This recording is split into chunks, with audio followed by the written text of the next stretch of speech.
And the next one as thesis antithesis paradigm. So while practicing the prevailing practices, prevailing principles, then people understand the drawbacks. So people understand the limitations of these of the current practice. So then people start thinking the new practices. That is, or in other words, this is the existing practice is criticized by introducing new practices. That is known as antithesis, right? So then, the current practice was at that time the scientific management. Then with they had drawbacks, so limitations with that system, problems of that system. Since there were problems that is of that system, then people began to think about a new system, new ways of doing things. That is called administrative management theory, right?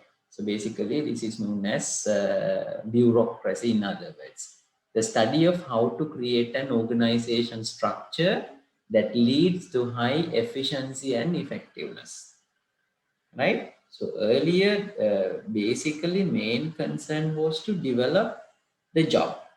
Think about the person, right? So earlier, main target was to think about the person, the one who is handling the job, right? By imposing strict rules and regulations or by strict supervision, as you saw in the film, right? So there were CCTV systems to the toilets as well in order to supervise people. So therefore, being idle, right? So whether they are redundant, in order to prevent the redundancy, so strict supervision was there in order to get the maximum of it, in order to get the maximum from the employees, right? So during the what do you call this? During the Taylorism or Taylor's management principle, right? So in that, obviously, people became bored, or people became tiresome, or people became what do you call this? Injured, or mentally, psychologically, they were exploited. So therefore, they were what do you call this? They were subject to the illness. So therefore, immediately. So therefore, those are the drawbacks of that system. So therefore, people began to think about a new system. So that new system is known as administrative management theory. In that, basically, people start, or in other words, this is basically a study. Again, this is a study. People study the organization, how to create an organization structure, right? How many of you now aware about the organization structure? What do you mean by an organization structure? Because when it comes to Ruhuna University, we have an organization structure, right? For the pharmacy, what do you call this? For the AHS, we have an organization structure. Dean lies on the top. Then under the dean, we have a registrar for the non-academic. Dean is the academic. Dean is the administrative head of that faculty. And under dean, we have departments heads, and we have basically two sections, academic, non-academic, right? So in the academic, basically headed by the department heads. We have different departments, right? So under each department heads, we have lecturers, and each lecturers we have students. We have subject lecturers, right? Likewise, we have an organization structure. So organization structure depicts, organization structure explains how the job has been assigned, the duties or the tasks, right? So then obviously that makes sure the things or the activities in the organizations, the activities of the organization are uh, get done through people. Because, for example, if you take AHS, there are various jobs, right? So ultimate objective of AHS is to produce a graduate, right? So in order to produce a graduate, right? So see how many jobs have been created in your faculty. Nearly you have we have technical assistants, we have PNs, office aides, right? Clerks, computer application office assistants, and we have laboratory assistants, hall attendants, right? We have clerical staffs, registrar, and lecturers, temporary lecturers, assistant lecturers, probationary lecturers, professors, right? So see how many jobs are there, right? So a overall task, what is the overall task? Overall task is to produce a graduate in allied and health sciences, right? So in that case, the overall job has been split, overall task has been splitted into smaller job categories, right? Why we allocate such, or why we have splitted such a different job categories? In order to ease the work, right? So because we know that dean can't do the all the work, right? Or department heads, right? So entire work has been splitted into smaller parts, which are called as jobs, and for each jobs, we have determined authority levels. We have given for each job, we have given duties, tasks, responsibility. For example, I am doing the management lecturer's job now.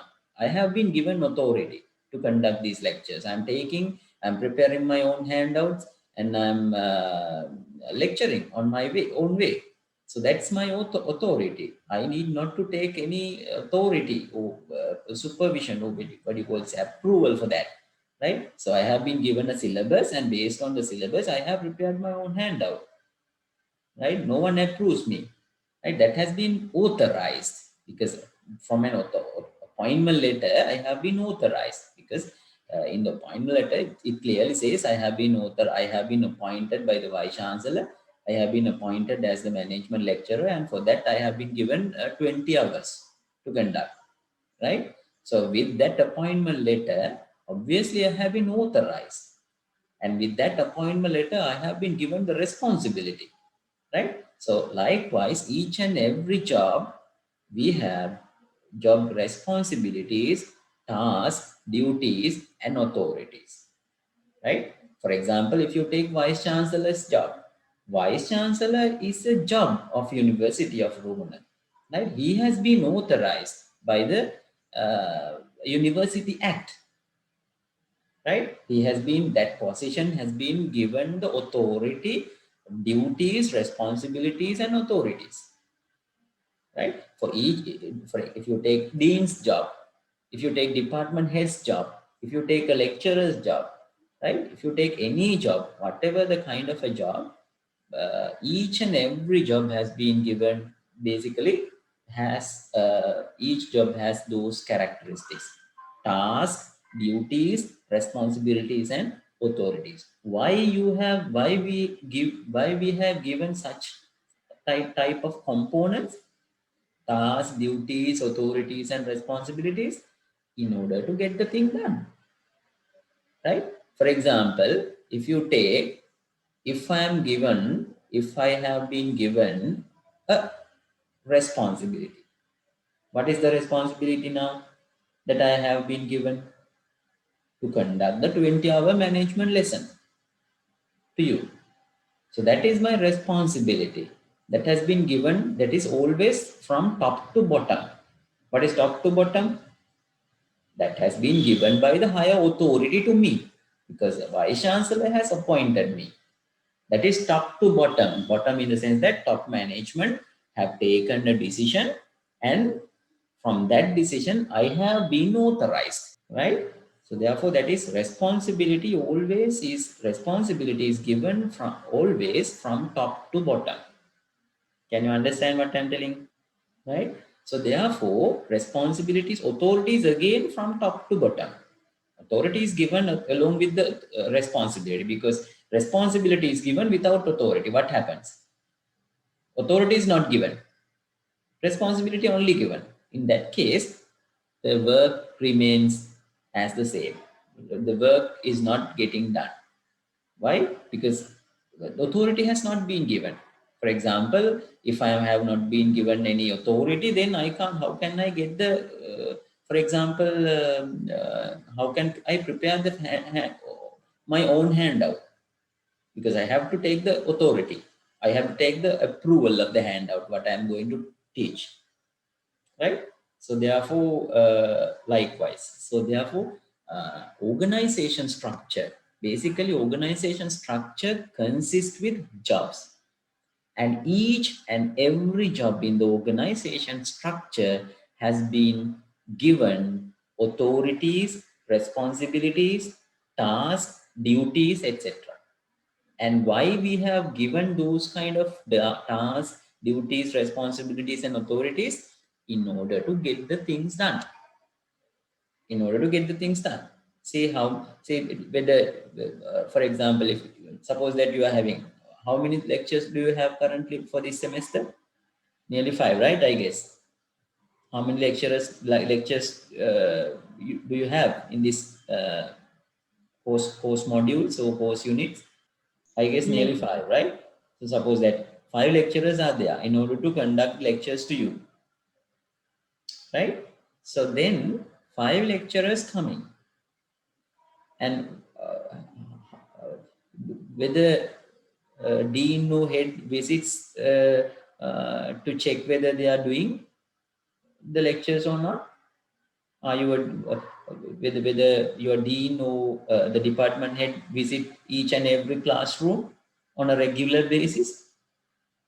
Have you observed that?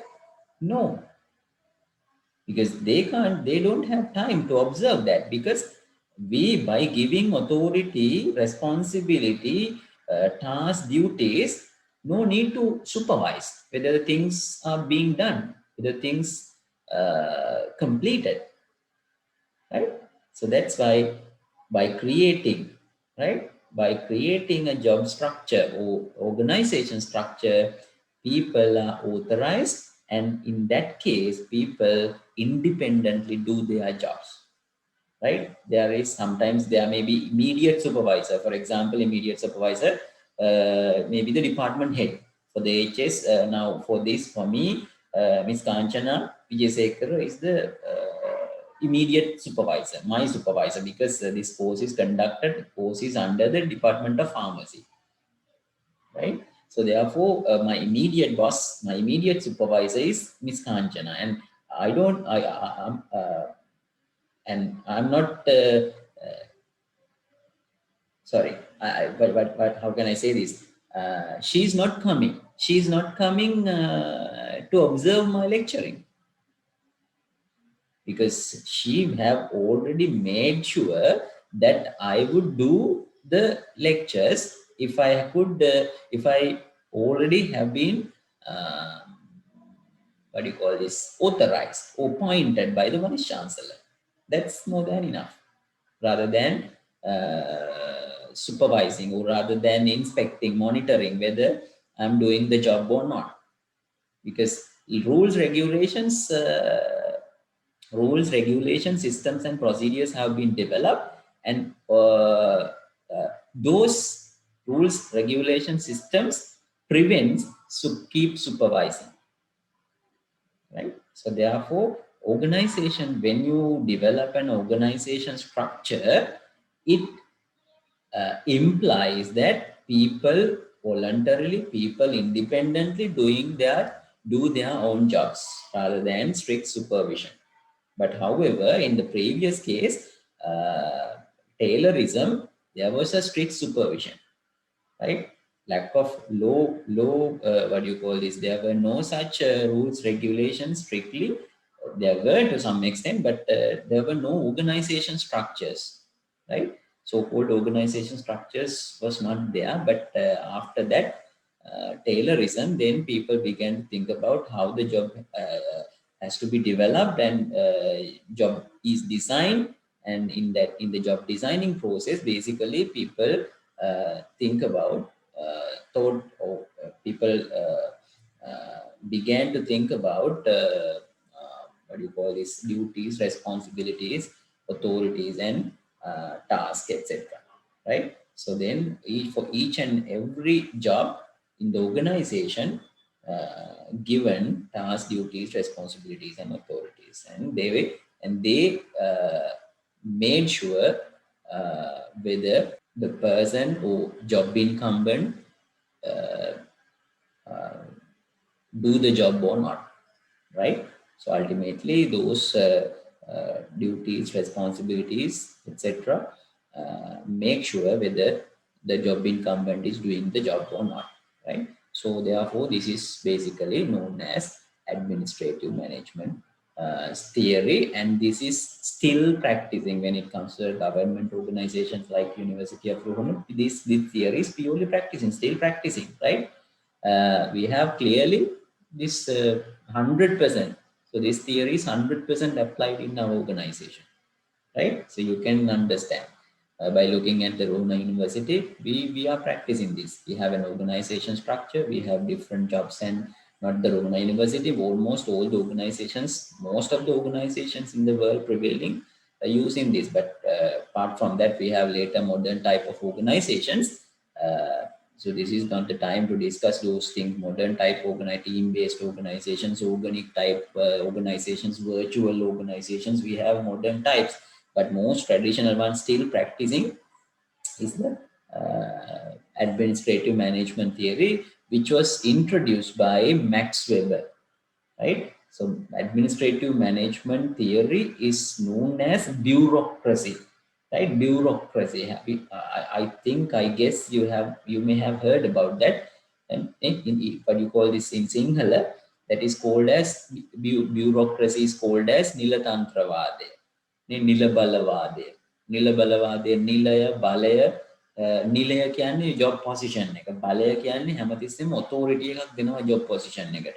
හරිනේ? ඒ authority එක base කරගෙන මිනිස්සුන්ගෙන් වැඩ ගන්නවා. වැඩ කරනවා. හරිනේ? එතකොට ඒක තමයි දැන් ඩිපාර්ට්මන්ට් හෙඩ් මට ගිය සතියේ ලෙක්චර් එක මිස් වුණාට මේ සතියේ දෙකක් ගන්න පුළුවන්ද කියලා ඇහුවා. ඊට පස්සේ මම ඇහුවා ඉතින් මේ කමක් නැහැනේ තව කල් තියෙනනේ අපි මේ සතියේක නොගෙනදිමු කියලා. මේ සතියේ අමතර එකක් ගන්න නැතුව ෂෙඩියුල් එකට දාමු කියලා. ඊට පස්සේ ඩිපාර්ට්මන්ට් හෙඩ් කිව්වා මට මේ නෑ අපි පොඩ්ඩක් ඉක්මනට ඉවර කරන්න ඕන ගන්න පුළුවන් නම් වැඩි හොඳයි ගන්න කියලා. ඊට පස්සේ ඉතින් මට දැන් එතනින් එහා කතා කරන්න බෑ. Head is my immediate boss, supervisor, right? Head requesting me to do. I have an obligation to follow that request, right? Because I have already been accountable for that. So therefore, I fixed 2 days, right? So therefore, likewise, in order to get the things done, we basically create an organization structure, and in the organization structure, there are jobs, and for each job, there are duties, responsibilities, authorities, and tasks assigned, and then obviously we can get the things done through people, right? So Henry Fayol and Max Weber are the contributors of this basic theory. Anything you didn't understand? Right, Max Weber introduced the bureaucracy. Bureaucracy is, as you told, administrative management theory, a formal system of organization and administration to ensure effectiveness and efficiency. So how we get the efficiency and effectiveness? Very easy, because we design the job. KTM කියනම නම් අපි job එක design කරලා තියෙන්නේ මනුස්සයාගෙන් උපරිම ඵල ප්‍රයෝජනයක් ගන්න පුළුවන් වෙන විදියට. නේ දැන් උදාහරණයක් විදිහට මගේ ජොබ් එකට පැය 20ක් මෙතන දාලා තියෙනවා. එතකොට පැය 20 දාම ඇතුලේ ඇත්තටම ලොකු දෙයක් මගෙන් බලාපොරොත්තු වෙනවා. මට එතකොට වැඩියෙන් සල්ලි ගෙවන්නෙත් නැහැ. මගෙන් අවුට්පුට් එකක් හම්බ වෙනවා. ඒ කියන්නේ දැනුමක් බෙදන්න ඕනේ පැය 20ක් ඇතුළත ඩිග්‍රී ප්‍රෝග්‍රෑම් එකට. හරිනේ? එතකොට මගේ බිහේවියර් එක කන්ට්‍රෝල් කරලා තියෙනවා මේකේ පැය 20කට. හරිද? එතකොට බලන්න මේක සියලු සිස්ටම් ප්‍රොසීඩියර්ස් හදලා තියෙනවා. එතකොට මේ 20 මම යුටිලයිස් කරලා ඕගොල්ලන්ට අවුට්පුට් එකක් දෙනවා. that is my job. හරි? ඒ වගේ හැම ජොබ් එකම හදලා තියෙනවා. ඒතකොට මේ හදම ඇතුලේ සම්පත් පාවිච්චියට අරගෙන මිනිස්සු අවුට්පුට් එකක් දෙනවා. ඒතකොට අපි ජොබ් එක ඩිසයින් කරනකොට කල්පනා කරන්න ඕනේ සම්පත් වේස්ට් වෙන්නේ නැති වෙන්න, රිසෝසස් වේස්ට් වෙන්නේ නැති වෙන්න. දැන් මට වැඩි කාලයක් දුන්නා නම් මම ඔයගොල්ලන්ට ෆිල්ම් එකක් පෙන්වන්න පුළුවන්. මට පැය 20 වෙනකොට පැය 80ක් විතර දීලා තිබ්බනම් මැනේජ්මන්ට් උගන්වන්න. අපි සාමාන්‍යයෙන් පැය 45යි ඉගෙන උගන්වන්නේ. එතකොට පැය 45කට පැය 80ක් දීලා තිබුණා නම් දැන් ෆාමසි කෝස් එකට මම එතකොට කරන්නේ ඕගොල්ලන්ට පොඩි මේ විහිළුවක් කරනවානේ. ඒ පැය 80ක් ඒකම පැය 80 1500 වගේ පැය 80ක් මට ගෙවන්නත් ඕනේ. මට සල්ලි හම්බ වෙනවා. මම එතකොට අර මම රිඩන්ඩන්සි වැඩ කරනවා. නිකන් අමතක වැඩක් කරනවා. මගේ වේස්ට් එකත් වැඩි. එතකොට අවුට්පුට් එක අඩුයි, වේස්ට් එක වැඩි. එෆිෂියන්සි එකක් තියද? නෑ. ඒක නිසා අපි ඩිසයින් කරනකොට බලන්න ඕන රිසෝස් වේස්ටේජ් එක අවම වෙන විදිහට ජොබ් එකේ මැක්සිමම් අවුට්පුට් එකක් ගන්න. හරිද? ඒක නිසා දැන් නිකන් හිතන්න ඔය ගෙදරට සර්වන්ට් කෙනෙක් ආවන් පස්සේ ඕගොල්ලෝ කරන්නේ මොකද්ද? සර්වන්ට්ට ගෙවනවා 25000ක් සර්වන්ට්ගෙන් උපරිම වැඩ ගන්නනේ බලන්නේ. එහෙනම් සර්වන්ට්ට වැඩ නියම කරනකොට මොකද කරන්නේ? සර්වන්ට්ට නිකන් ඉන්න දෙන්නේ නැතුව නේ පුළුවන් තරම් වැඩ ගන්නයි බලන්නේ. ඒ වගේ තමයි ආයතනයක්. එතකොට job has been created, job has been properly designed in a way that things need to be get done with efficiency and effectiveness. Clear? So this is known as administrative management theory. ඒක ඉතින් එතකොට first time introduce කරේ Max Weber. Right. So Max Weber introduced 5 principles basically in the administrative management theory, or basically known as bureaucracy, consists of 5 basic principles. Right? You need to remember those things. 5 basic principles. There may be sometimes an examination question in the examination paper. Right? So what are the Max Weber's principles of bureaucracy? Explain with examples. Right? So therefore, you need to memorize all these 5 principles. Right? First one, authority. As I told you, in order to get a particular thing done, we need to get the authority. We need to give the authority for the job incumbent. Then මොකද කරන්නේ? ඕක අපි සරලව පැහැදිලි කරන්න. Suppose that if you are hiring a servant, domestic servant, right? Suppose that you assign duties to him or her. නේ අපි කියනවා එයාට ජොබ් එක assign කරනවා. ඔයා උදේ 4ට නැගිටින්න ඕනේ. උදේට මෙන්න මේවා අපේ මහත්තයා නෝනා කන්නේ. ඒක නිසා උදේට ඉන්දියාප්පයි, සවුන්දට ඉන්දියාප්ප, අඟහරුවාදට ආප්ප, බදාදට කිරිබත්, බ්‍රහස්පතින්දට කඩල, නේ සිකුරාදට මුංගට, නේ ඔහොම කියලා අපි ජොබ් ඩියුටි ලිස්ට් එකක් දෙනවානේ. දවල් 10ට තේ එක හදන්න ඕනේ.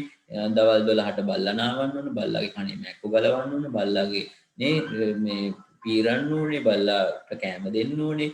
හැමදාම හවස 3ට shopping යන්න ඕනේ. නේ පොලට යන්න ඕනේ.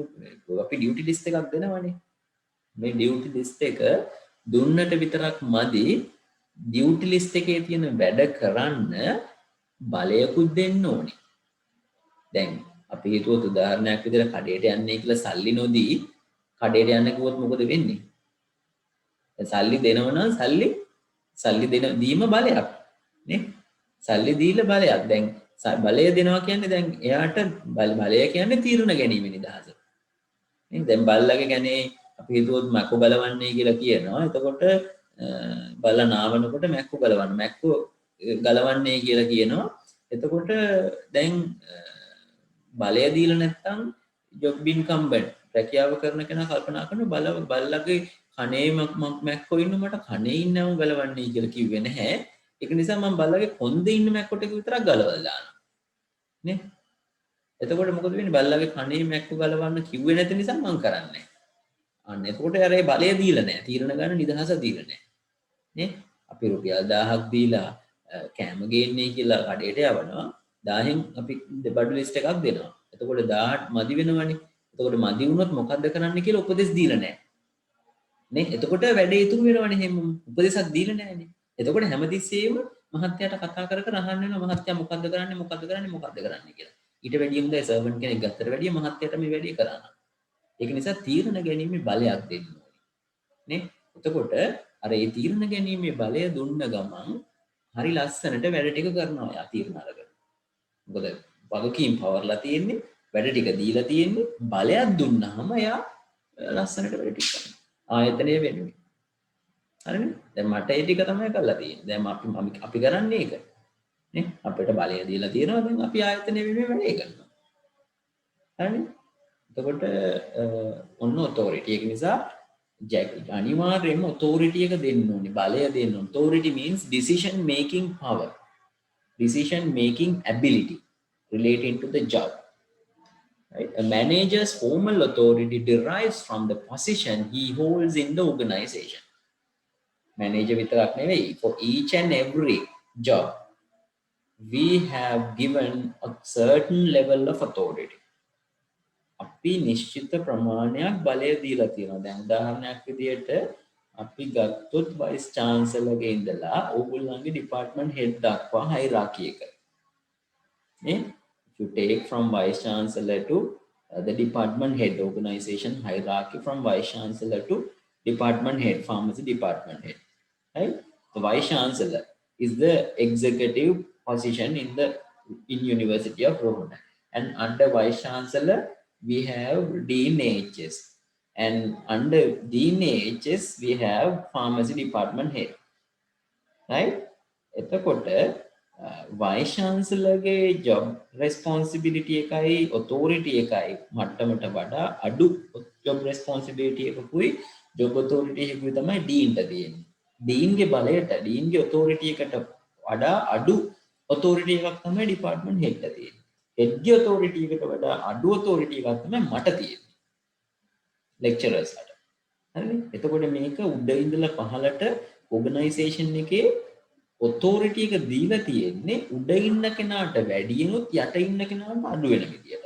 මොකද හේතුව අඩුවෙන් දුන්නේ බලය අඩුවෙන් දුන්නේ බලය වැඩියෙන් තියෙන කෙනාට බලය අඩුවෙන් තියෙන කෙනා ලව්ව වැඩ කරව ගන්න පුළුවන්. Getting things done through people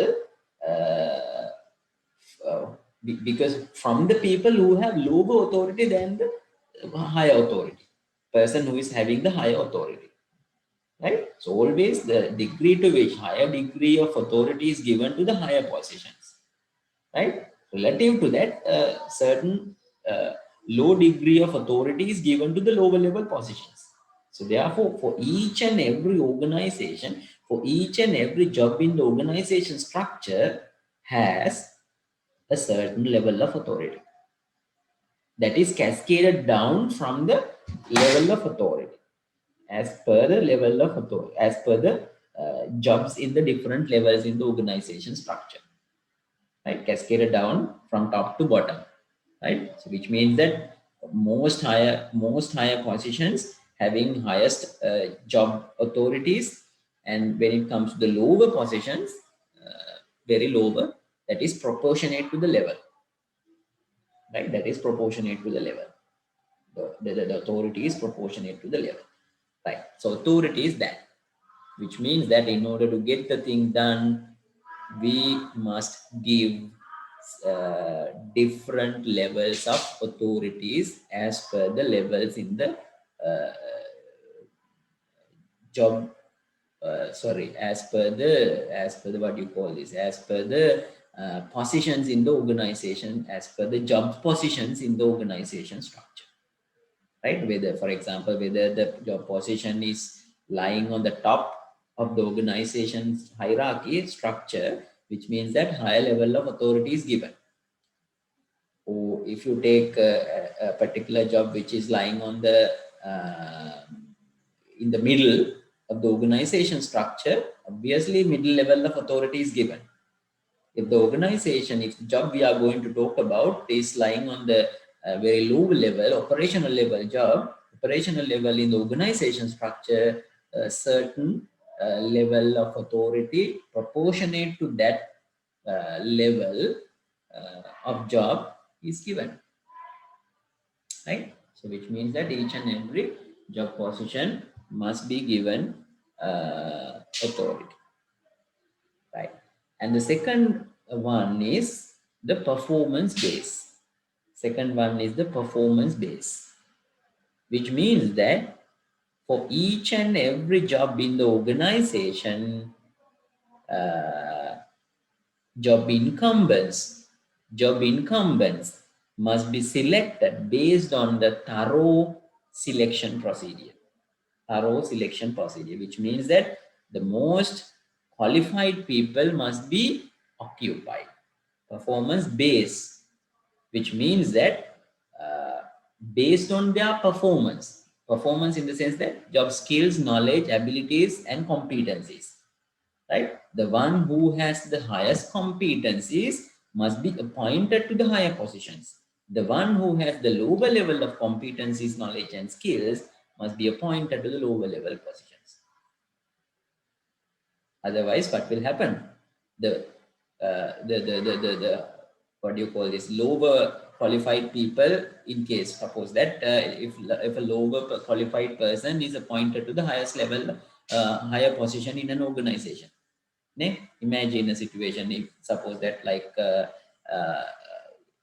work aide in your department is appointed as the vice chancellor of University of Rumina. What will happen? මොකද වෙන්නේ? Lower level ඕගොල්ලන්ගේ අපි හිතමු අර ලේඩි කෙනෙක් ඉන්නේ හෝල් ඇටෙන්ඩන්ට් කෙනෙක්. එයාව appoint කරනවා vice chancellor විදියට. Can it be possible? No. මොකද වෙන්නේ? අර මේ අපි දන්නවා ආයතනය දරුණු විශ්වවිද්‍යාලය කියන්නේ මහ විශාල දැනුම් කේන්ද්‍රස්ථානයක්. නේ දැනුම හදන එතකොට විශාල සේවක සංඛ්‍යාවක් ඉන්න faculties 10ක් තියෙන විශාල සිසුන් සංඛ්‍යාවක් ඉන්න ලොකු ආයතනයක්. ඒතර ඒ වගේ ආයතනයක් රැක බලා ගන්න ඒ වගේ ආයතනයක vice chancellor position එකට පත් වෙන්න ඕන දක්ෂයෙක්. හරිනේ දක්ෂයෙක් කියන්නේ හැම පැත්තෙම. හරිනේ ඔන්න ඒක නිසා තනතුරු දැන් උදාහරණයක් විදිහට අපි හිතුවොත් කාංචනාමිස්ට ඇවිල්ලා කිව්වොත් මැනේජ්මන්ට් උගන්වන්නේ කියලා මොකද වෙන්නේ? නේ එතකොට හැම සබ්ජෙක්ට් එකකටම හැම ජොබ් එකකටම අපි පත් කරන්න ඕන දක්ෂයෙක්. දක්ෂයෙක් කියන්නේ ඒ ඒරියා එකෙන්. A person who is capable enough for doing that particular job must be appointed to that job. Then only he can do a fair fair task for that job. Reasonable task for that job. Otherwise, obviously, what will happen? He will waste the resources. In order to get the maximum benefit for each and every employee, the employee selected for a certain job position must be based on their performance base. Right? Performance base is that. Right? People should occupy positions because of their performance, not because of their social standings or personal contacts. Then government එකට ගොඩක් අපේ රටේ නම් ඡන්දයට poster ගහපු මිනිස්සුන්ට නේ අර එක්තරා අවස්ථාවක මට මතකයි මේ ජාතික ඉතිරි කිරීමේ බැංකුවට සභාපතිවරයා පත් කරලා තිබුණා නක්ෂත්‍රකරුවෙක් නේ නක්ෂත්‍රකරුවෙක්. එතකොට රටේ ප්‍රධාන බැංකුවක chairman නක්ෂත්‍රකරුවෙක්. I don't know how the such kind of a big bank is managed by such a astrologist, right? So these kind of things happen. එතකොට එහෙම වුණාන් පස්සේ තමයි ආයතන විනාශ වෙන්නේ. මොකද මේ මිනිසුන්ට දැනුමක් නැහැ ආයතනය ගෙනියන්න. දැන් උදාහරණයක් විදිහට මම ෆාමසි ඩිපාර්ට්මන්ට් එකේ හෙඩ් වුණොත් මොකද වෙන්නේ මට? නේ? I don't accept. නේ? හැබැයි මිනිස්සු සමහරක් වෙලාවට අපේ රටේ වගේ නම් එහෙම කරනවා. නේ? ගොඩක් ඔය ඡන්ද ව්‍යාපාර වලට සපෝට් කරපු කට්ටියට අදක්ෂයෝ ජොබ් දෙනවා. ඉතින් එතකොට මේ මිනිස්සු මොකද කරන්නේ? ආයතන විනාශ කරනවා. දක්ෂතාවය හැකියාවක් නැහැ තීරණ ගන්න. නේ? සමහරක් වෙලාවට දක්ෂතාවය තියෙන කෙනෙක් වුණත් මේ හරිය තීරණ දැන් අපි හිතුවොත් ආයතනයක දැන් පිටුත් රුහුණු විශ්වවිද්‍යාලයට අති දක්ෂ මහාචාර්යවරයෙක් පත් වෙනවා. එයාට මැනේජ්මන්ට් ගැන ඇඩ්මිනිස්ට්‍රේෂන් ගැන knowledge එකක් නැත්නම් obviously resources will be wasted. හරිනේ? ඒක එයාගේ දැනුමින් වැඩක් නැහැ. එයාට හැම පැත්ත ගැන overall ගැනම තියෙන්න ඕන management knowledge එකක්. So that is performance based. So the based on the performance. Employees must be selected based on the performance. Not based on the social standing. එයාගේ සමාජ තත්ත්වය නේ රජතුමාගේ පුතා තමයි මෙයා. ඒක නිසා මෙයා ආයතනයට පත් කරන්න ඕන රජතුමාගේ පුතා නිසා. එක්ක personal contacts. ඒව වෙන්න බෑ. ඒව එහෙම කරන්න බෑ. එහෙම ආයතන විනාශ වෙන්න පුළුවන්. resources waste වෙන්න පුළුවන්. Then position duties are clearly identified. As I told you, For each and every job, duties must be well defined. Otherwise, ambiguities can happen. Right? අර බල්ලා කරන්න ඕන දේ බූරුවත් කරන්න පුළුවන්. දැන් උදාහරණයක් විදිහට ජොබ් ඩියුටි එක පැහැදිලිව අපි හිතුවොත් ගෙදර සර්වන්ට් වැඩ බෙදලා දීලා නැහැ. සර්වන්ට්නුත් එළවලු ගේනවා, මහත්තයත් එළවලු ගේනවා, නෝනත් එළවලු ගේනවා. මොකද වෙන්නේ ගෙදරට? නේ? එතකොට නෝනා කියනවා මම හිතුවේ මේ ඔයගොල්ලෝ ගේන එකක් නැහැ කියලා. මහත්තයා කියනවා මම හිතුවේ ඔය දෙගොල්ලම ගේන එකක් නැහැ කියලා. සර්වන්ට් කියනවා මම හිතනවා නෝනා මහත්තයා දෙන්නම ගෙන එකක් නැහැ කියලා. මමත් ගෙනාවා මාළු කිලෝ 500ක්. මාළු කිලෝ එකක්. දැන් මොකද වෙන්නේ? වේස්ට් එකක් නේ. ඒක නිසා දැන් ඔන්න මේ අපි හිතුව ඉකොනොමික්ස් එකට වෙනම සිලබස් එකක් තියෙනවා. මැනේජ්මන්ට් වලට තව සිලබස් එකක් තියෙනවා. දැන් සිලබස් එකක් නොතිබුණාම මම ඉකොනොමික්ස් උගන්වපු ටිකම මැනේජ්මන්ට් මිසු මමත් උගන්වනවා. මම උගන්වපු ටිකම ඉකොනොමික්ස් උගන්වනවා මිසුත් උගන්වනවා. මොකද වෙන්නේ? Duplications can happen. Right? So therefore, for each and every job, position duties are well defined, must be well defined, clearly articulated. Right? හරියට පැහැදිලිව දක්වලා තියෙන්න ඕනේ. ඒකෙන් එක ජොබ් එකක් අනිත් ජොබ් එකෙන් ඩිමාකේට් වෙලා තියෙන්න ඕනේ. clearly separate වෙලා තියෙන්න ඕනේ. එතකොට duplications නැහැ. මොකද නැත්තම් ambiguities එන්න පුළුවන්. හරිනේ? මේ conflicts එන්න පුළුවන්. conflict කියන්නේ එක්කෙනා කරපු දේ තව එක්කෙනෙක්ම කරන්න පුළුවන්. එතකොට අපරාධයක්. Right. People should know what is expected of them. මම දන්නවා මගෙන් බලාපොරොත්තු වෙන්නේ කොච්චරද කියලා. මොකද මට සිලබස් එකක් දැන් කොහේරි මට අපොයින්ට්මන්ට් ලෙටර් එකක් බාරගත්තොත් අනිවාර්යෙන් මම ඉල්ලනවා සිලබස් එක. මොකද මට මැනේජ්මන්ට් දන්නවා කියලා මේ මගේ දැනුම ඔක්කොම ඔයගොල්ලන්ට උගන්වන්න බෑ. ඒකේ ස්කෝප් එකක් තියෙනවා නේ ජොබ් එකට අවශ්‍ය අවුට්කම් එකක් තියෙනවා. ඒ අවුට්කම් එක බේස් කරගෙන අපි ළමයින්ගේ දැන් ගණන් යනවා නම් definitely we must comply with the syllabus. Right? දැන් මම උගන්වන්නේ මැනේජ්මන්ට් ඕගොල්ලන්ට මේ 25 20 මැනේජ් කරගන්න. Right. So that is position duties. That is the third one. And fourth one, lines of authority. Authority must be, as I told you, first one is the authority and the fourth one is the lines of authority. What is the difference between these two? Authority කියන්නේ හැම job එකකටම authority එකක් දෙන්න ඕනේ. මේක lines of authority කියන්නේ මේක මම explain කරා. එතනදිම lines of authority කියන්නේ උඩ ඉඳලා පහළට authority එක line එකක් ආකාරයට ගලාගෙන එන්න ඕනේ. හරිනේ? line එකක් authority එක කැඩුනොත් මොකද වෙන්නේ? authority එක කැඩුනොත් දැන් උඩ ඉඳලා මෙහෙම දිගට ගලාගෙන එන්න ඕනේ. vice chancellor මෙතන ඉන්නවා. හරිනේ? vice chancellor ගෙන් පස්සේ අපි ගත්තොත් organization structure එක මෙහෙමනේ. හරිනේ? එතකොට මෙතන ඉන්නවා vice chancellor. දැන් මෙතන deans ලා ටික ඉන්නවා. හරිනේ? medical, management, art, science, technology ඔහොම කියලා ඉන්නවා. මෙතන HS ඉන්නවාඩි. හරිනේ? එතකොට මේ dean ගේ යටතේ department head ලා ඉන්නවා. හරිනේ? ඒ department head ලා යටතේ ඉන්නවා lecturers ලා. lecturers ලා යටතේ ඉන්නවා students ලා. හරිනේ? ඔන්න organization structure එක.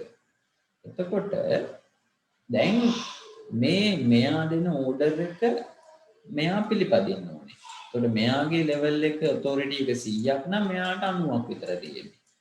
එතකොට මෙහි කැඩිලා නැහැ, broken නැහැ. මේක හරියට link වෙලා තියෙනවා මේ position එකට.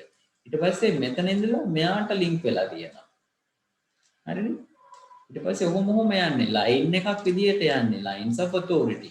මේක මෙහෙන් කැඩලා තිබුණොත් මෙතනින් නේ දැන් උදාහරණයක් විදියට අපි මෙතනට සම්බන්ධ යන්නේ අපි ගත්තොත් management faculty එකට management faculty වෙනම යන authority එක. ඒතර මෙතනට link එකක් නැහැනේ කෙලින්ම. දැන් මට ඒක නිසා management dean හරහා නෙවෙයි මට vice chancellor මෙහෙම අපි දැන් මගේ appointment එක දීලා තියෙන්නේ මෙතනින් අවශ්‍යතාවය ඉල්ලනවා. මෙතනින් ඉල්ලනවා. request එක dean හරහා management වලට lecturer කෙනෙක් එන්න කියලා. ඊට පස්සේ මෙතනින් යවනවා වෙනම ලියුමක් department management faculty එකට faculty එකෙන් dean හරහා department head ට. ඊට පස්සේ එතනින් consent එක අරගෙන nominations approve කරාන් පස්සේ appointment letter එක මෙහෙම එනවා. හරිනේ? මෙහි කොහෙන් හරි කැඩලා තිබුණා නම් මේක පාස් වෙන්න විදියක් නැහැ. ඒ කියන්නේ මේ organization එකේම ඔන්න ඔය විදිහට තමයි. නැත්නම් මෙතන ඩිපාර්ට්මන්ට් හෙඩ් මොකද කරේ? මෙතන ඩිපාර්ට්මන්ට් හෙඩ් මගේ ඩිපාර්ට්මන්ට් හෙඩ් ගෙන් ඉල්ලුවද? නෑ එහෙම channel එකක් නෑ. හරිනේ? මෙහෙමයි යන්නේ. මේක තමයි channel එක. පැහැදිලිද? ඒතකොට මෙහෙම නැත්තම් හරි ලේසියිනේ. මේ ඩිපාර්ට්මන්ට් හෙඩ් කතා කරලා ඉල්ල ගත්තා. එතකොට මෙයා ඕනේ නෑ. හරිනේ? එහෙම වෙන්නේ නෑ. Right? Lines of authority කියන්නේ from top to bottom. Authority can be exercised effectively when positions are arranged hierarchically. Hierarchically කියන්නේ order එකට.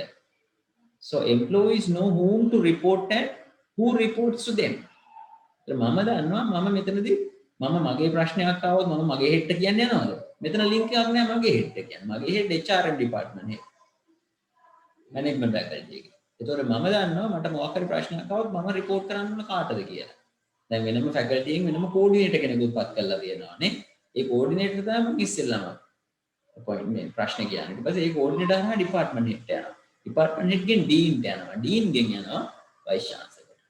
මේ කෝස් එක සම්බන්ධයෙන්. හැබැයි මගේ මැනේජ්මන්ට් ෆැකල්ටි එකේ වෙන මොකක් හරි කෝස් එකක් සම්බන්ධයෙන් මම මෙයාට කියන්න යන්නේ නැහැ. right? එතකොට ඔන්න ওই විදිහට තමයි පැහැදිලි කරලා තියෙන්නේ. Lines of authority. Who report to whom? කවුරුන් කාගෙට වාර්තා කළ යුතුද?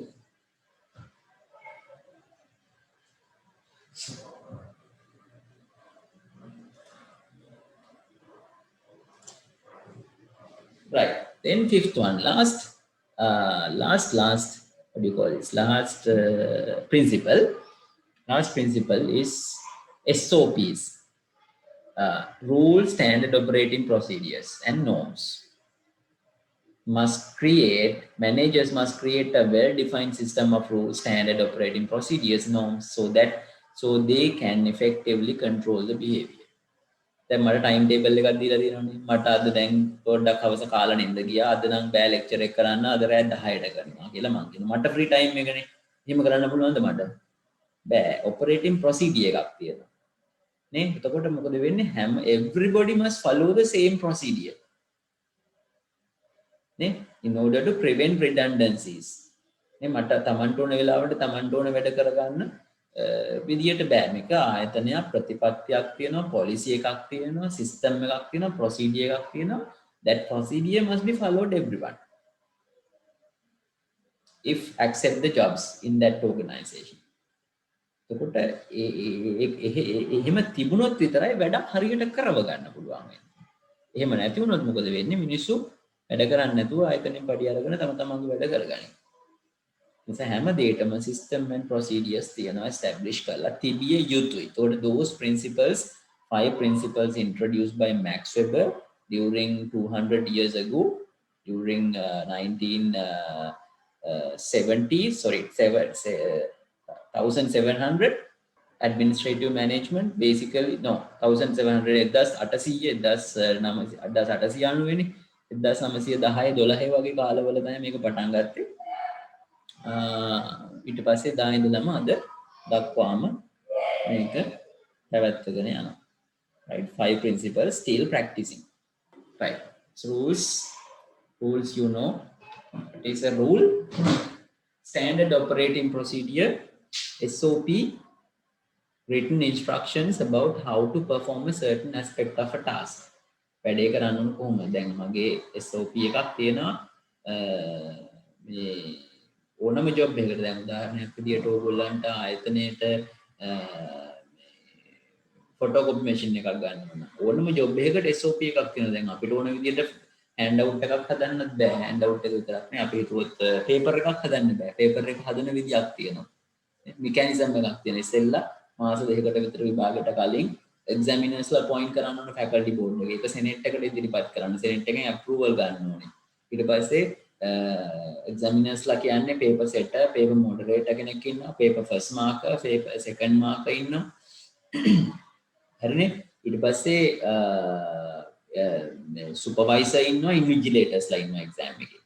හරිනේ? ඔක්කොම මාස දෙකකටවත් කලින් අඩුම ගානේ approve කරගන්න ඕනේ. ඊට පස්සේ ඒව senate එකට යවන්න ඕනේ. ඊට පස්සේ ඒව approve කරාන් පස්සේ ඒ කට්ටියට ලියුම් ගහලා යවනවා. department head සහ vice මේ dean එකතු වෙලා ලියුම් ගහලා යනවා මෙන්න හවල් සනාතන සභා රැස්වීමේදී ඔබ පොයින්ට් කරා හවල් විභාගයට එක්සැමිනර් කෙනෙක් විදිහට මෙන්න හවල් දිනට පෙර පේපර් එක හදලා එවන්න. ඒක ප්‍රමිතගත කරන්න. ස්ටෑන්ඩඩ් මේ මොඩරේට් කරන්න. මොඩරේටර් කෙනෙක් වෙනම ඉන්නවා. ඊට පස්සේ මේ පේපර් එක හදලා මොඩරේටර්ට යවන්න. හරිනේ මොඩරේටර්ට යවලා මොඩරේටර්ගෙන් ඇප්‍රූවල් එක අරගෙන ඒක print එකට යවන්න. print එකට printing procedure වෙනම තියෙනවා. හරිනේ අපිට ඕන වෙන වෙලාවට බෑ ටයිම් එකක් වෙන් කරගෙන රෙජිස්ට්‍රාර් එතන ඉන්නවා පේපර් එක හදපු එක්කෙනා ඉන්නවා confidential කරන්න ඕනේ. හරිනේ ඒවා සීල් තියන්න ඕනේ. ඒවා system and procedures වෙනමම තියෙනවා තනිකර. ඒකට ඒ හැම ජොබ් එකකටම තියෙනවා. ඒව හදලා තියෙනකොට මේ isolations වළක්ව ගන්න. හරිනේ එහෙම නැත්නම් ඔය redundancies වළක්ව ගන්න. කෙනා ඕන විදිහට වැඩ කරන එක වළක්ව ගන්න. හරි. So standard operating procedure is that. Then norm is not a rule, and its norm is a kind of a expected behavior. Norm එකක් කියන්නේ expected behavior. ඒක rule එකක් නෙවෙයි. commonly accepted behaviors. මේ commonly accepted behaviors කියන්නේ මොනවද? පොදුවේ හොඳයි කියලා පිළිගන්නේ. දැන් අපිට කොහෙවත් නෑ සාමාන්‍යයෙන් විශ්වවිද්‍යාල ආචාර්යවරුන්ට අස්සම් කරන්න නෑ on off time එක. on off time එකක් අස්සම් කරන්න නෑ. හරිනේ? උදේ 8ට ඇවිල්ලා හවස 5ට යන්නයි කියලා නීතියක් නෑ. අපිට ඕන වෙලාවක එන්න පුළුවන් යන්න පුළුවන්. අපි life time academics ලා. හරිනේ? එතකොට ඕන ලෙක්චර් එකට ආපු ගමන් අනිත් පැත්තට යන්න පුළුවන්. ලෙක්චර් එක. ඒක සමහරක් අය මේක වැරදි විදිහට පාවිච්චි කරනවා ලෙක්චර් එක කරලා පැය ලෙක්චර් එක දුන්නා පැයට ආවා අනිත් පැත්තට ගියා. ඉන්න විනාඩියක්. එහෙම නෑ. එතකොට අපි norm එකක් තියෙනවා අපිට සාමාන්‍යයෙන් මෙන්න මෙච්චර පැය ප්‍රමාණයක් ළමයින්ගේ වැඩ වෙනුවෙන් අපි යොමු කරන්න. ඒක නීතියක් නෙවෙයි. අපි commonly accepted behavior එක. ඕන වෙලාවක අපි එන්න සූදානම් වෙලා ඉන්න ඕනේ. මන්දේම රාත්‍රී 10ටද ඒ වෙලාවට උනත් රෙඩි වෙලා ඉන්න ඕනේ. වැඩේ කරන්න. හරිද? එතකොට මේ අපිට එහෙම කියන්න බෑ අපි අට මේ මෙන්නේ අපිට ටයිම් ටේබල් එක දීලා තියෙන්නේ මෙන්න මේ 4-6 පැය විතරයි. ඒක නිසා මම ඒ වෙලාව විතරයි වැඩ කරන්නේ. එතනින් එහාට මම එන්නේ නැහැ කියලා අපිට කියන්න බෑ. මොකද අපිට නීතියක් නැහැ. අපිට එහෙම එන්නේ කියලා කොහෙවත් නීතියක් නැහැ කියලා මට ආගියු කරන්න බෑ. ඒක commonly accepted norm එකක්. norm එක කියන්නේ commonly accepted behavior එක. පොදුවේ පිළිගන්නවා අපි lifetime academic ජීවිතේ ඕනම වෙලාවක අපි ඒ රිටයර් වෙනකම් අපි ඕන වෙලාවක නිවාඩු අරගෙන නැත්තම් academically වැඩ කරන්න ශිෂ්‍යයන්ගේ වැඩ කරන්න. එතකොට මේ ඔක්කොම හදලා තියෙන්නේ අර behavior එක control කරන්න මිනිස්සුන්ගේ rules, SOPs and norms.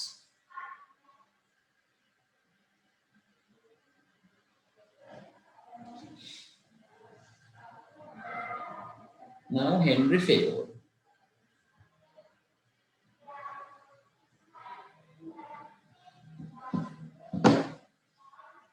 Henry Fayol developed 14 principles to help the organization to organize the resources, tasks, and relationship in order to increase the efficiency and effectiveness. Max Weber introduced 5 principles. Then after that, Henry Fayol proposed 14 principles, right? By elaborating or expanding the 5 principles further. Same 5 principles. The components highlighted in the 5 principles by Max Weber further elaborated by Fayol into a 14 principle. Right? Let's see what are they. 14 principles. Expand kara, which means that you are not supposed to memorize all these 14, but just to have a rough idea what they are. Right? Division of labor. ඔන්න ෆේයෝල් කිව්වා ඇඩම් Smith කියපු කතාව අරගත්තා. ආයතනයක management එක හදන්න නම් efficiency effectiveness හදන්න නම් first you have to divisionalize the labor. Divisionalize the labor කියන්නේ මොකද්ද? departments වලට කඩන්න. දැන් රුහුණ යුනිවර්සිටි එක divisionalize වෙලානේ තියෙන්නේ. AHS එක වෙනමයි, agri එක වෙනමයි, medicine එක වෙනමයි. මේ divisions. Specializations. මේ management වෙනමයි, humanities වෙනමයි. මේ divisions. Right? Job specialization. මොකද දැන් අපි management වලට specialize වෙලා. ඕගොල්ලෝ HS medicine අය medicine වලට.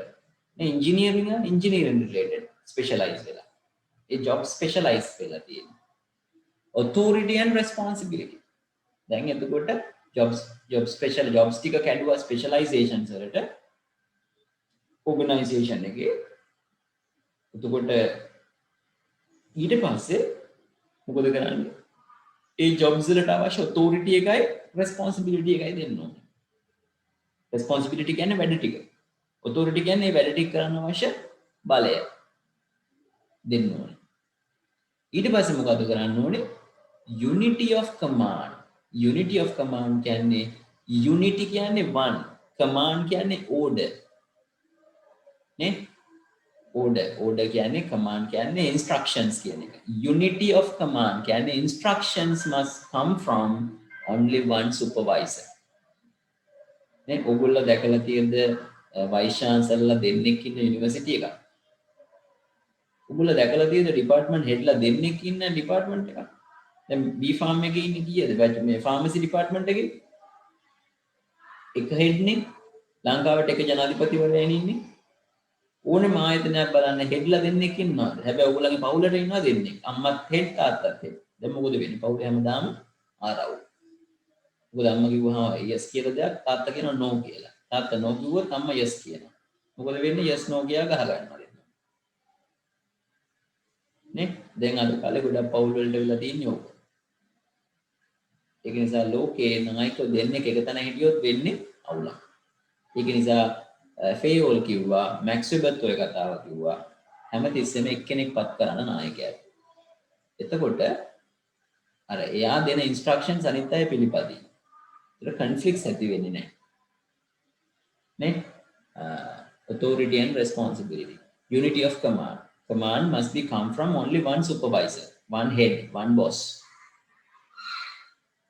Right? ඒක නිසා ඒක rule එක, principle එක. Right? Employees should have only one boss. Line of authority, as I told you, this is this was also introduced by Max Weber, right? So then Fayol also taken that lines of authority. Then centralization. What is centralization? The degree to which authority rests at the bottom, rests at the top. බලය හැමතිස්සෙම තියාගෙන ඉන්නවා වැඩිපුර. ලංකාවේ වැඩි බලයක් තියෙනවා ප්‍රෙසිඩන්සි එකට. ලංකාවේ ජනාධිපති අනතුර තියෙන්නේ උපරිම බලතල දීලා තියෙන්නේ. මොකද මේ ජනාධිපතිවරයාට බලතල වැඩි. එතකොට දැන් උදාහරණයක් විදිහට එතකොට පහළ තනතුරු වලට බලය අඩුයි. අඩුවෙන් දීලා තියෙනවා. හැබැයි ඕකේ අනිත් පැත්ත ඩිසෙන්ට්‍රලයිසේෂන්. ජනාධිපතිවරයා තීරණ ගන්න නැතුව පැත්තකටලා ඉන්නවා පහළ මට්ටම් වල තනතුරු වලට වැඩි බලයක් දෙනවා. දැන් වයිස් චාන්සලර් අපි හිතමු උදාහරණයක් විදිහට HS එකට ලෙක්චරර් කෙනෙක් බඳව ගන්න ඕනේ. HS එකට ලෙක්චරර් කෙනෙක් බඳව ගන්න ඕනේ. දැන් ඩීන්ට බඳව ගන්න පුළුවන්ද? ඩිපාර්ට්මන්ට් බඳව ගන්න පුළුවන්ද? ඩිපාර්ට්මන්ට් හෙඩ්ට? ඒක නිසා ඩෙෆිනිට්ලි වයිස් චාන්සලර්ට තමයි බලය තියෙන්නේ. එතකොට එතන සෙන්ට්‍රලයිසේෂන්. සෙන්ට්‍රලයිසේෂන් ඒ බලය මධ්‍යගත වෙලා, සෙන්ට්‍රලයිස් වෙලා. authority rest at the very top. authority rest at the top. නේ? සේවකයන් බඳවා ගැනීමේදී. දැන් අපි හිතුවොත් authority මේ වයිස් චාන්සලර්ගේ බලය ඩිසෙන්ට්‍රලයිස් කරන්න පුළුවන්. ඒ කියන්නේ ඒ බලය ඩීන්ට පවරන්න පුළුවන්. ඒතර වයිස් චාන්සලර්ට කාලේ ඉතුරු වෙනවා ජොබ් එකේ. AHS එකට ලෙක්චරර්ස්ලා අවශ්‍ය නම් ඩීන්ට බඳවාගත හැකියි කියලා කියන්න පුළුවන්. එතකොට වෙන්නේ කෙලින්ම ඩීන් මේ කවුරු හරි බඳවගෙන අපොයින්ට්මන්ට් එකක් දීපු ගමන් ඒක ලීගල් අපොයින්ට්මන්ට් එකක් බවට පත් වෙනවා. හරිද? නැත්නම් ඕක ඩීන්ටත් තියාගන්න නැතුව ඩිපාර්ට්මන්ට් හෙඩ්ට පවරන්න පුළුවන්. හරිද? එතකොට ඩිපාර්ට්මන්ට් හෙඩ්ගේ බලය වැඩි වෙනවා. එතකොට අර ජොබ්ස් වලට අර උඩ තියාගන්න බලය අඩුවෙන් තියාගෙන වැඩි බලය දෙනවා. වැඩි බලයක් පහළ තනතුරු වලට දෙනවා. නේ? දැන් උදාහරණයක් විදිහට අපි හිතුවොත් ගෙදර සර්වන්ට් කෙනෙක් ඉන්නවා නම් එළවලු ගේන එක බලය දීලා නැත්නම් එළවලු ගේන එකට මහත්තයා ගෙදර මහත්තයා තමයි එළවලු ගේන්නේ. හරිනේ? මාළු කෑම ඒ ඔක්කොම ගේන්නේ මේ මහත්තයා ගෙදර. එතකොට සර්වන්ට් බලය දීලා නැහැ. හැබැයි මහත්තයාට පුළුවන් වුණා සර්වන්ට් බලය දෙන්න. එතකොට සර්වන්ට් දන්නවා මහත්තයා නෝනයි කන්නේ මොනවද? ඒ වගේම එයා තනි තීරණයක් අරගෙන එයාට මාසෙට බජට් එකක් දෙනවා. ඒ බජට් එක මැනේජ් කරගෙන එයා සල්ලි ටික ගාන්ට මැනේජ් කරගෙන ලෝලු ගෙනල්ලා උයනවා. මහත්තයා දන්නේ නැහැ මොනවද ගෙනාවේ කියලා. උයලා දීපිට කාලා ඉන්නවා. හරි ඔන්න තීරණ ගැනීමේ බලය that is centralization or decentralization. Centralization is the common concept. Sometimes the opposite of that can be applied under this. Right? Centralization simply means that authorities rest at the very top. At the same time, authority can be distributed among different positions in the organization structure. So that is commonly known as decentralization. Then unity of direction.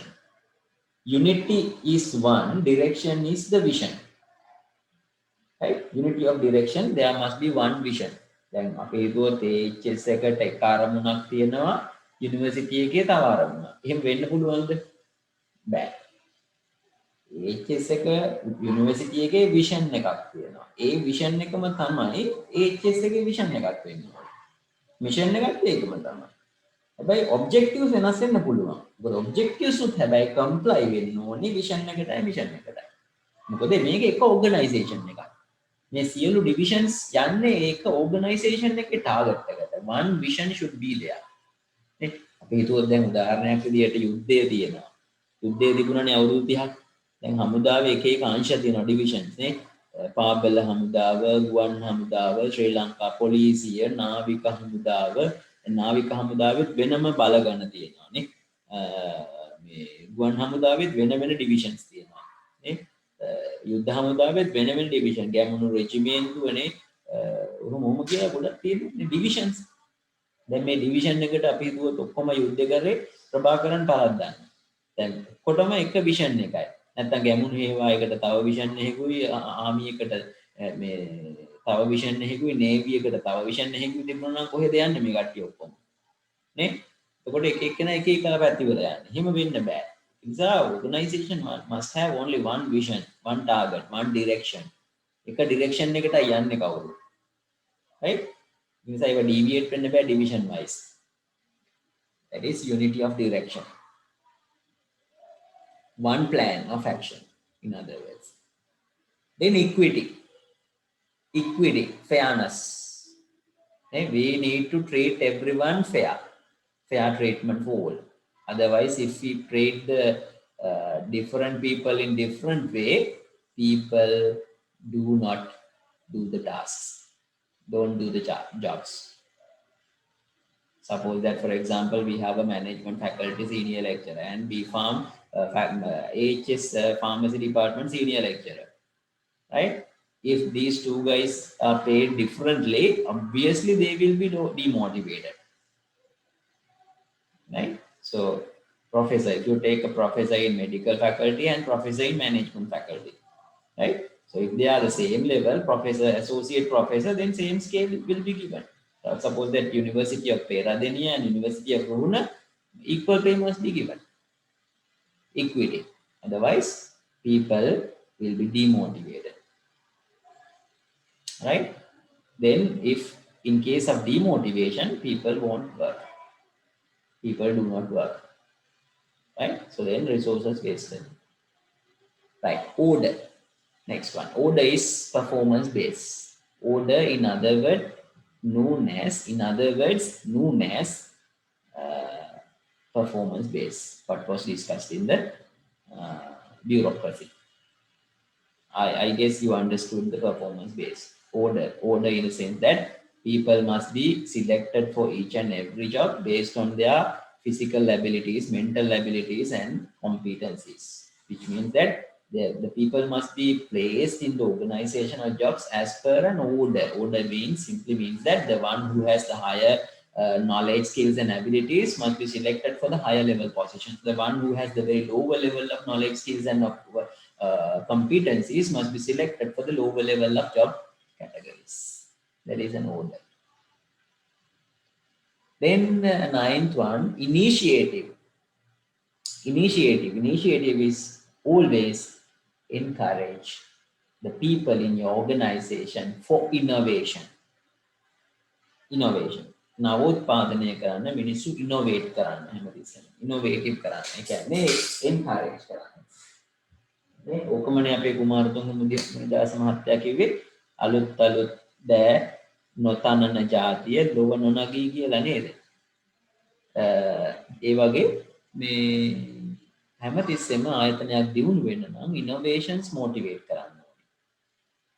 හරිනේ? ඉනෝවේෂන්ස් motivate කිරීම හරහා අලුත් ක්‍රම අලුත් ශිල්ප ක්‍රම introduce කරන්න පුළුවන්. From that ultimately we can get the efficiency and effectiveness. Then discipline. Discipline is simply known as obedient, applied, respectful, loyalty, etc. Otherwise, what will happen when we don't have, when the people when the people do not have discipline, good behaviors, or the opposite of that bad behaviors, disciplines, resources will be wasted. Discipline කියන්නේ හැමතිස්සෙම good behavior එක. Good කියන්නේ organizational expectations. Good කියන්නේ අපේ good නෙවෙයි. මට හොඳ මම කරනවා, සමහරකට මට හොඳ මම කරාට රුහුණ යුනිවර්සිටි එකට ඒක හොඳ නැති වෙන්න පුළුවන්. නේ? එතකොට අපි හැමතිස්සෙම මගේ හොඳ නෙවෙයි බලන්න ඕනේ රුහුණ යුනිවර්සිටි එකේ හොඳ. මැනේජ්මන්ට් එකේ හොඳ. මැනේජ්මන්ට් කියන්නේ ඇඩ්මිනිස්ට්‍රේෂන් එකේ හොඳ. පරිපාලනයේ හොඳ. ආයතනයේ පැත්තෙන් ගත්තගෙන ඒ පැත්තෙන් හොඳ කරන්න. ආයතනයේ expectations වලට අපි වැඩ කරන්න ඕනේ. ඒක තමයි discipline කියන්නේ. Remuneration of personnel. Remuneration simply means that payments. We all know that none of you are working for the zero payment. None of you working for the zero payment. Which means that you including me and all working for a payment. So therefore, sufficient payment must be given for each and every employee. Otherwise, they don't motivate. If they don't motivate, obviously we know that things remains as the same. Okay? Need to be done. Right? So therefore, in order to get the things done, get the jobs done, obviously they must be paid a fair enough salary. That is remuneration for personnel. Stability of tenure. Stability of tenure, always try to hire long-term employments. What will happen if I join the Ruhuna University last month and I'm saying goodbye to Ruhuna University this month? And another in this month, another new employee came, and after that, after 2 months later, that new lecturer said goodbye. Right? So then, likewise, short-term employment does not provide any results. Will give very smaller results than long-term tenure. Tenure is experience, right? Experience. Or maybe staying in one organization for a longer time period. Duration in which a particular employee stayed in an organization is known as tenure, and long-term tenure is always encouraged. ඒක practically අපි දන්නවනේ කෙනෙක්ට අලුතෙන් ආයතනයකට ඇවිල්ලා හැඩගැහෙන්න කාලයක් යනවා. නේ සූදානම් වෙන්න කාලයක් යනවා. හැඩගැහෙන්න කාලයක් යනවා. එතකොට perform කරන්න කාලයක් යනවා. එතකොට මේක හැමදාම අලුත් employeesලා එන්න පටන් ගත්තොත් හැමදාම මේ ආයතනය කවදාවත් දියුණුවක් නැහැ. performance එකෙන් හරිම අඩුයි.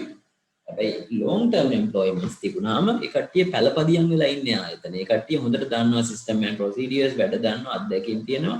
එතකොට ඒ කට්ටිය හැඩ ගැහිලා තියෙන ආයතනයේ පරිසරයට නේ දෙමෝපියෝ ඒ අවට ඉන්නේ ළමයි අවට ඉස්කෝල වලට යන්නේ නේ. එතකොට මිනිස්සු ආයතනයට වැඩ කරනවා. දැන් අලුතෙන් එම්ප්ලොයි කෙනෙක් ආව සමහරක් විට එයා සෙටල් වෙලා ඉන්නේ අනුරාධපුරයෙන්. එයා හැම සතියේ මැද දවසක්ම අනුරාධපුරයේම ළමයි ඒ ඉස්කෝලේ යන්නේ වයිෆ් එහෙ ඉන්නේ. මේ මිනිස්සයා මෙහෙ ඉන්නේ අනුරාධපුරේ කඩියක් තියාගෙන. නේ. එතකොට එහෙට අයිඩියකුත් නැහැ මෙහෙට අයිඩියකුත් නැහැ. ඉතින් ඔය වගේ ප්‍රශ්න තියෙනවා. ඒ නිසා long term stability එකක් tenure stability එකක් තියෙන්න ඕනේ. එහෙම වුණොත් තමයි ආයතනයේ හොඳ වැඩ ගන්න පුළුවන්. කියන්නේ long term time duration එකක් කියන්නේ long time employments තමයි අපි කතා කරන්නේ හොඳයි කියලා. ඊළඟට general interest over individual interest. General interest over individual interest. subordination of individual interest over general interest. What do you mean by that? Suppose that individually everyone is having a personal target. අපි හැම කෙනාටම පුජ්‍යලික අරමුණු තියෙනවානේ. එතකොට පුළුවන් නම් පුජ්‍යලික කෙනෙක්ගේ පුජ්‍යලික අරමුණ ආයතනයේ අරමුණ බවට පත් කරන්න. එහෙම නැත්නම් ආයතනයේ අරමුණ තමන්ගේ පුජ්‍යලික අරමුණ බවට පත් කරගන්න. දැන් අපි හිතුවොත් උදාහරණයක් විදිහට යුනිවර්සිටි එකේ විෂන් එක තමයි මගේ පුජ්‍යලික විෂන් එක. එහෙම වුණොත් මොකද වෙන්නේ? I am really working for that vision. දැන් අපි හැම කෙනාටම පුජ්‍යලික අරමුණු වෙනම තියෙනවානේ. එතකොට මේ පුජ්‍යලික අරමුණු ඉෂ්ට කරගන්න අපි කරන්නේ ආයතනයේ වැඩ කරනවා. ආයතනයේ අරමුණු ඉෂ්ට කළා දින අපේ පුජ්‍යලික අරමුණු ඉෂ්ට කරගන්නවා. හැබැයි කෙනෙකුට මැනේජර් කෙනෙකුට පුළුවන් නම් ඒ ආයතනයේ අරමුණු සේවකයන්ගේ පුජ්‍යලික අරමුණු බවට පත් කරන්න. එතකොට හැමදෙනාම මොකද වෙන්නේ? හැමදෙනාම ආයතන වෙනුවෙන් දැඩි කැපවීමෙන් වැඩ කරනවා. ඒක තමයි සාර්ථක මැනේජර් කෙනෙක්ගේ ගති ලක්ෂණය. ඒක නිසා ඒක මෙන්න මෙයා කිව්වා, ෆේයෝල් කිව්වා පුළුවන් නම් අර පුජ්‍යලික අරමුණු ආයතනයේ අරමුණු බවට පත් කරන්න. හරිනේ? ඒතර ආයතනයේ අරමුණු පුජ්‍යලික අරමුණු බවට පත් කරන්න. එතකොට everybody working towards the organizational goal. Easily organizational goal can be achieved. General interest එක common කරන්න, individual interest එක subordinate කරන්න. Subordinate කියන්නේ දෙවෙනි තැනට දාන්න. ඒ නිසා හැමතිස්සෙම organization interest එක prioritize කරන විදියට වැඩ සකස් කරන්න. Then esprit de corps, that's the Latin word, share enthusiasm and devotion to the organization. හැමතිස්සෙම ආයතනයට කැපවීම, උනන්දුව, ධෛර්යය සේවකයන්ගෙන් ගන්න, සේවකයන් තුළ වගා කරවන්න. ධෛර්යය, උනන්දුව, කැපවීම සේවකයන් තුළ වගා කරවන්න. එතකොට මිනිස්සු හරි මොටිවේෂන් එකකින් ඉන්නේ. කලකිරීමක් ඇති වුණොත් ආයතනයේ මිනිස්සු වැඩ කරන්නේ. ඒ උද්‍යෝගය, තෘප්තිය, සැනසීම නේ ඒවා තියෙනවා නම් සේවකයෝ ආයතනයට කෙරෙහි they will work for the organization. So those are the 14 principles.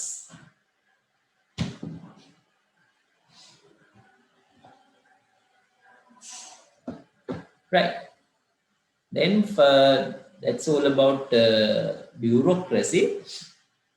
And then after that, there are some certain issues in the bureaucracy that was not discussed in this slide. Then after that, it became popular. The next one became popular. That is behavioral management theory. මේකට ප්‍රධාන හේතුවක් වුණා කලින් ක්‍රම දෙකේම බැලුවේ. ඒක එච්චර ලයිව් නැහැ. හැමදේම බැලුවේ ජොබ් එක දිහා. කියන්නේ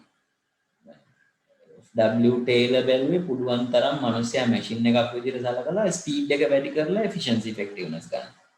මිනිස්සයාගේ human පැත්ත ගැන පොඩ්ඩක්වත් ටච් කරේ නැහැ.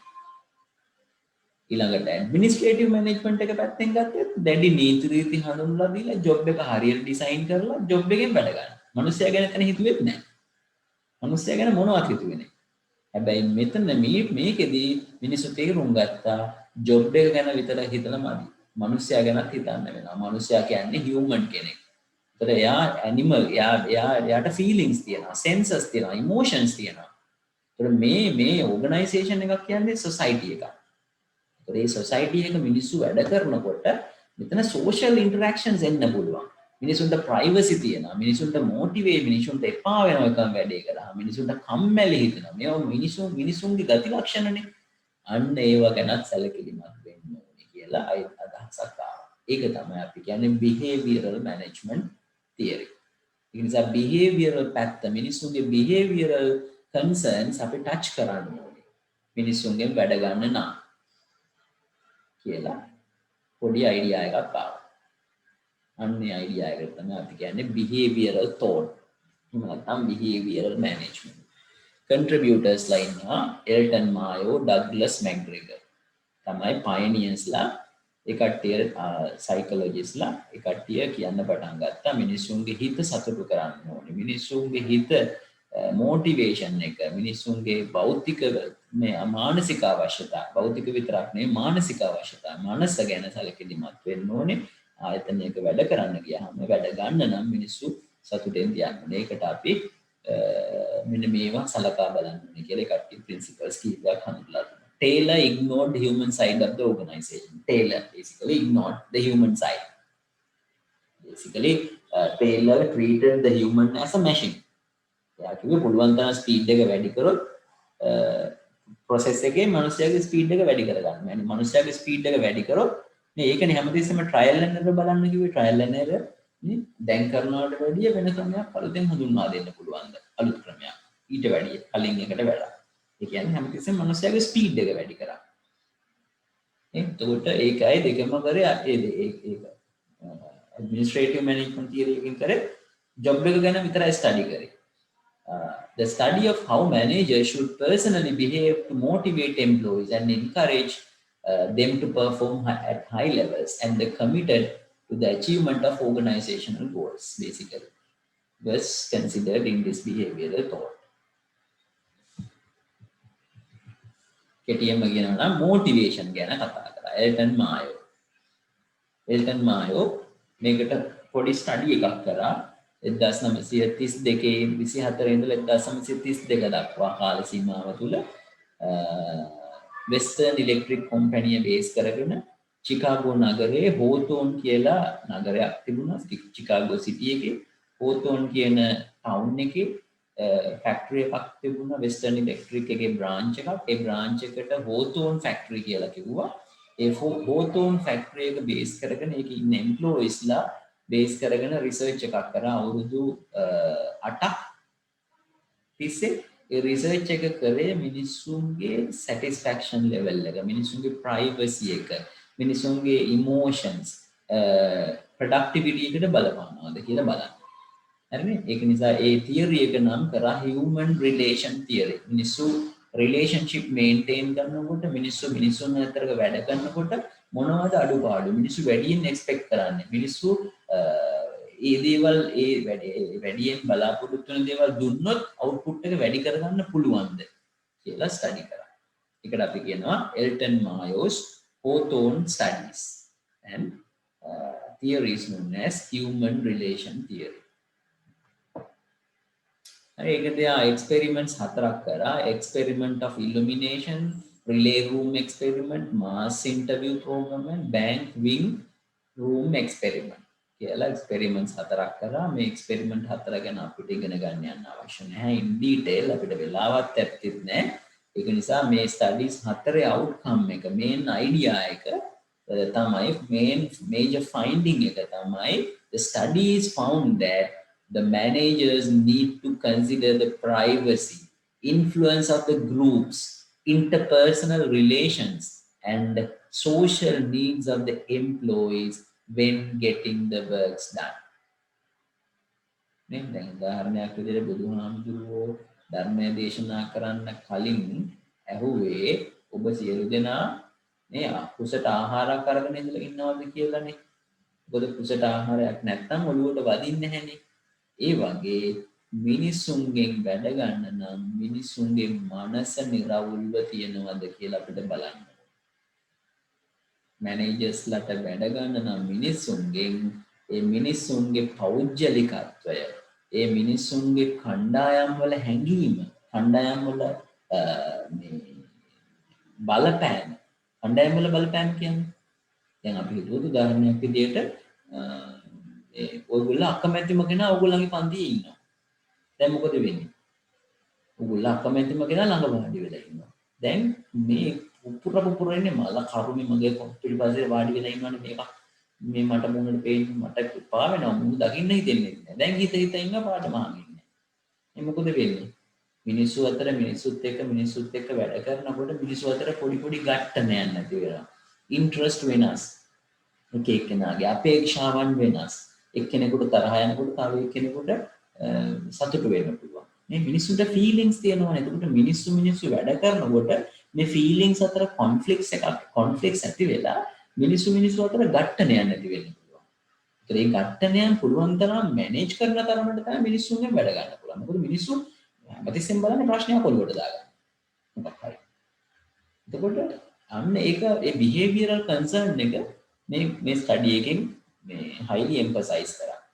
ඒකට groups අතර මිනිස්සු කණ්ඩායම් අතර වැඩ කරනකොට කණ්ඩායම් ගැටුම් ඇති වෙන්න පුළුවන්. කණ්ඩායම් මිනිස්සුන්ගේ ප්‍රශ්න ඇති වෙන්න පුළුවන්. human relation problems ඇති වෙන්න පුළුවන්. හරිනේ? එතකොට interpersonal relations problem ඇති වෙන්න පුළුවන්. කෙනෙක් එක්ක කටයුතු කිරීමෙන්. නේ? ඉනාරයක් විනාවුන්නේ නැහැ කියලා තරහගෙන මේ කරගෙන ඉන්න පුළුවන්. මූඩ් ගහලා. අරයා මේ අහවලාගේ අලුත් දේ දාන ගේ කිව්වේ නැහැ කියලා ප්‍රශ්නයක් ඇති කරගන්න පුළුවන්. නේ එහෙම මිනිස්සු ප්‍රශ්න ඇති කරගන්නේ.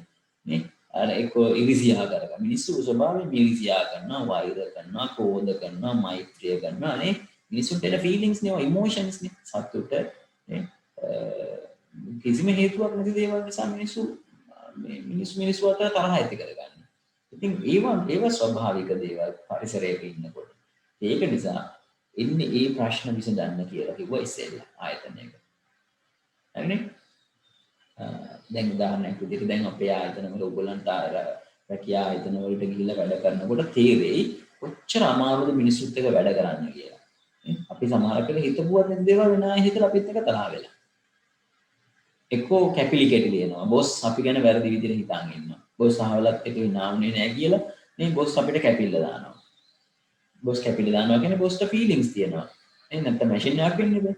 එයාට එයාගේ හිතින් එයාගේ මනසින් එයා දේවල් පුරෝකථනය කරගෙන තියෙනවා.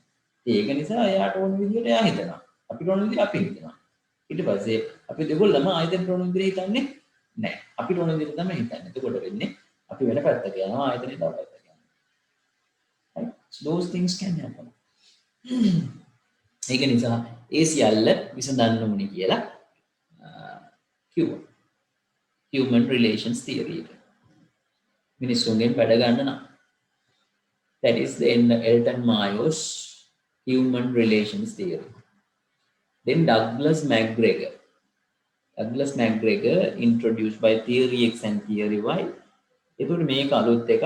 ඒකෙන් කිව්වා මිනිස්සෙකින් වැඩ ගන්න නම් මිනිස්සු අනේක උපකල්පනයක් හයිපොතෙසිස් එකක්.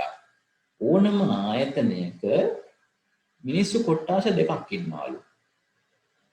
ඕනම in any organization we have two basic categories of people. X categories and Y categories. Right? So what are the main features of X category of people? Theory X. X category of people is known as theory X. Theory X assumes the average worker is lazy, dislikes, a pessimistic worker, obviously. Work and will do as little as possible. අපි දන්නවා අපි ළඟ නේ දැන් ඔයගොල්ලන්ගේ පන්තියෙත් ඉන්නවා මේ වගේ කට්ටිය.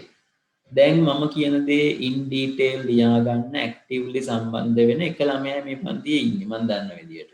මම දන්නේ ආ batch leaderද කියලා අහන ප්‍රශ්න වලට එක්කෙනයි ඔක්කොම එක්ක නැත්නම් එක්කෙනයි නැත්නම් දෙන්නයි ඉන්නේ. දැන් මෙතන මේ ක්ලාස් එකේ කී දෙනෙක් වීඩියෝ එක ඔන් කරලා වෙන වැඩ ගන්නවද? නේ එක වීඩියෝ එක රෙකෝඩ් වෙන්න දාලා වෙන වැඩ ගන්නවද?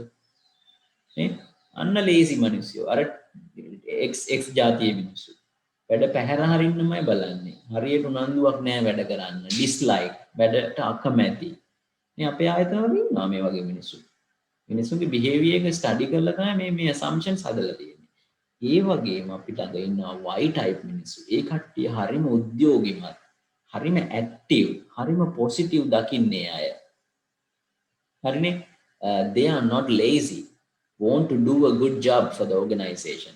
මේ අපි ළඟ ඉන්නවනේ අර අපි ආයතනයට වැඩ කරන්නේ ඇත්තටම අපි ගන්න පඩියට අපි නම් සාධාරණයක් ඉෂ්ට කරනවා නේ අපිට නම් නිකම් බලන් ඉන්න බෑ හොරකම් කරන්න බෑ එහෙම කියන අය ඉන්නවනේ. අන්න ඒ අපි කියන්නේ y type එකේ මිනිස්සු. හරිනේ? එතකොට මේ type දෙකම ඉන්න. ඒක නිසා මේ දෙකම manage කරන්න නම් අපි approaches දෙකක් පාවිච්චි කරන්න ඕනේ. X type එකේ මිනිස්සු manage කරන්න නම් අපි මේ මිනිස්සුන්ට මොකද ස්වභාවයෙන්ම මේ මිනිස්සු මොකද්ද කරන්නේ වැඩ පැහැර හරින්න බලන්නේ. ඒක නිසා පැහැර හරින්න බලන නිසා CCTV කැමරා හයි කරලා තියෙනවා. එයාලට අස්සම් කරන්න පොතක් දාලා තියෙනවා නේ. එයාලා ආපු ගියපු වෙලාවන් රෙකෝඩ් කරනවා නේ.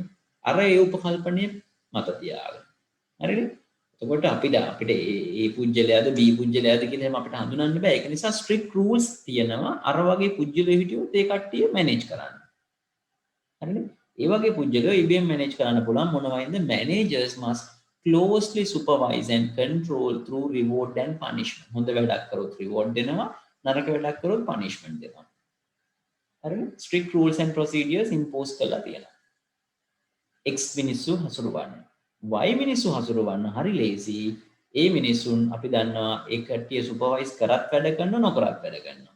ස්ට්‍රික්ට් රූල්ස් තිබුණත් වැඩ කරනවා නොතිබුණත් වැඩ කරනවා. ඒක නිසා ඒ වගේ අය පිළිබඳ එච්චර සැලකිලිමත් වෙන්න අවශ්‍ය නැහැ. ඒ කට්ටියට පුළුවන් තරම් නායක තනතුරු දෙන්න. ආයතනයේ ලීඩර්ෂිප් පොසිෂන්ස් ඒ කට්ටියට දෙන්න. එතකොට ඒ කට්ටිය ආයතනය වෙනුවෙන් වැඩ කරනවා. වැඩ කරන්න නැතිව වුණොත් ඇදගෙන යනවා. ඔන්න ඒක තමයි හොඳම approach එක management එක විදියට අපිට කරන්න පුළුවන්. We have two assumptions, two type of people and X type people and Y type people. X type people can be managed through strict rules, regulations, punishment and reward systems. Y type people can be managed through allowing the such type of workers a greater latitude and create an organizational to stimulate the worker. Latitude means upward movements. ඒ කට්ටියට හොඳ career පාත් එකක් හදලා දෙනවා ඉහළටම යන්න. මොකද ඒ කට්ටිය ආයතනය වෙනුවෙන් වැඩ කරන අය. ඒ කට්ටිය ඉහළ තනතුරු වලට ඉක්මනට යවන්න පුළුවන්. Right.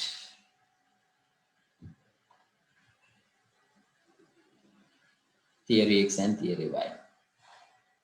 Then management science. Then later on, people began to use the mathematical modeling for resource allocation, resource utilization, mathematical modeling like quantitative management science, operations management, total quality management, management information systems, how informations can be managed through softwares, right? So the various scientific techniques introduced to the management world in order to make the decisions. දැන් අපි ගත්තොත් තොරතුරු තියෙනවා, තොරතුරු කළමනාකරන පද්ධති තියෙනවා. ඒ තොරතුරු අපිට report කරන්න අවශ්‍ය නැහැ ඔටෝමැටිකලි සිස්ටම්ස් වලින් ප්‍රොසීඩියර්ස් වලින් නේ මේ අපි හිතමු පර්චේසින් software එකක් තියෙනවා. පර්චේසින් software එකෙන් අපි දන්නවා මේ අර උදාහරණයක් විදියට වතුර මේ ගෙදර වතුරේ මේ ටැංකියේ වතුර අඩු වෙන මට්ටම මොබයිල් ෆෝන් එකෙන් පෙන්න ගන්න පුළුවන් නම් අපිට වතුර රැප් එක අරින්න ඕන මොන වෙලාවෙද කියලා හිතා ගන්න පුළුවන් නේ ආපහු.